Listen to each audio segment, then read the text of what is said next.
One day in 1884, Sri Ramakrishna was seated in his room at Dakshineshwar, surrounded by his disciples, among whom was Narain. The conversation drifted to the Vaishnava religion. God is not different from His name. Therefore, one should always repeat His name. God and His devotee, Krishna, and the Vaishnava are not separate from one another. Therefore, one should show respect to all saints and devotees. Realizing that this world belongs to Sri Krishna, one should show compassion to all creatures. Hardly had he uttered the words, compassion to all creatures, when he went into Samadhi. After a while, he came back to a semi-conscious state of mind and said to himself, Compassion for creatures.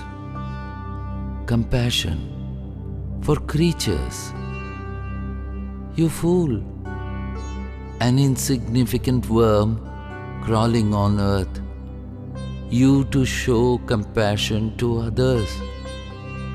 Who are you to show compassion? No, it cannot be.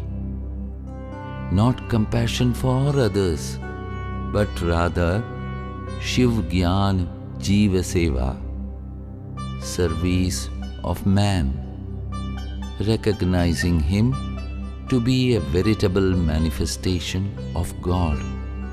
Everyone present there, no doubt, heard those words uttered from the Master's innermost consciousness, but only Narain could gauge their meaning.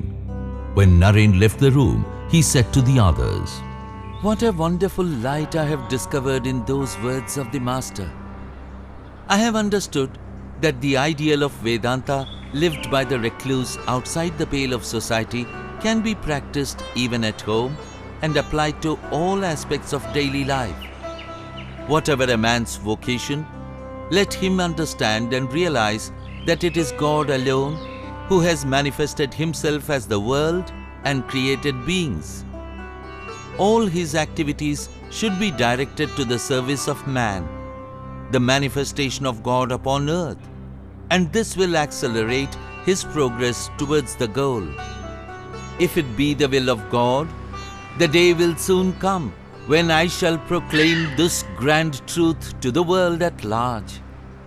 I shall make it the common property of all, the wise and the fool, the rich and the poor, the Brahmin and the Pariah.